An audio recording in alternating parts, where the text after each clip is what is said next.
新方盛集團於1998年喺中國澳門成立，集團而家已經構建出橫跨建築工程裝修、房地產、金融、大健康、科技投資五大業務板塊，其中旗下嘅建築工程裝修公司滬邦建築集團已於2018年成功喺香港聯交所上市。目前集團業務已從粵港澳大灣區輻射到東南亞，逐漸成為跨國型、多元化嘅集團公司。滬邦建築集團業務涉及澳門各大娛樂場、酒店、住宅樓、商業大廈、政府工程等。我哋為澳門6大博彩集團等主要客戶服務咗澳門多家星級酒店同米芝蓮餐廳高端精裝修工程項目，其中4星同5星酒店裝潢超過51家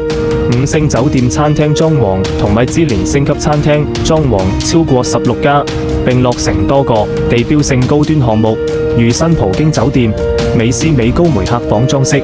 摩柏斯酒店等。滬邦建築集團喺業界累積咗良好嘅口碑同品牌形象。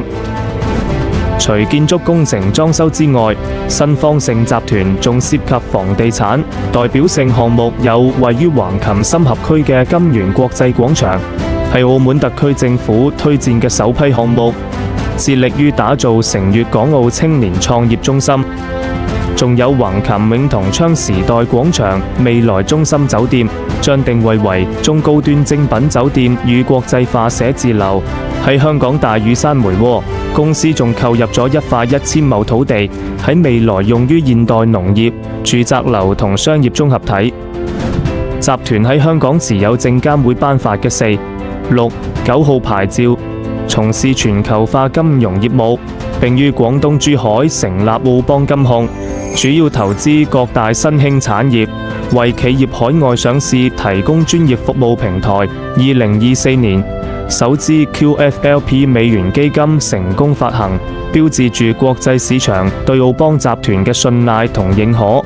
新方盛集團仲喺大健康領域投資咗多間優秀企業，其中就包括咗新寶堂陳皮同吉一和生物科技。集團於2017年投資成立咗柬埔寨大中華人壽保險，將促進柬埔寨壽險事業嘅發展，並成為當地首屈一指嘅保險公司。科學技術係第一生產力，新方盛集團於2020年開始進行科技投資，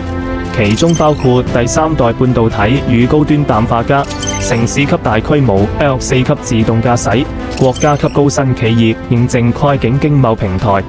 新方盛集團喺構建跨國型多元化集團性公司嘅過程中，全力發展員工嘅綜合素質，創建集團內良性競爭，以創新一流先進技術，實行一流內部管理，提供一流誠信服務為宗旨，培育咗一支現代化企業管理團隊。集團創始人同董事會主席劉朝勝先生，集團顧問劉嘉裕女士，行政總裁劉秋如女士，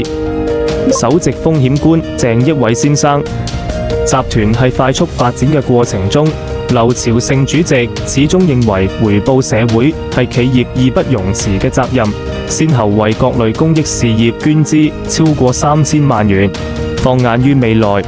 集團將積極開拓海外市場，持續創新，不斷探索新機遇，全面增強集團核心競爭力，為集團做大做強嘅目標努力奮進。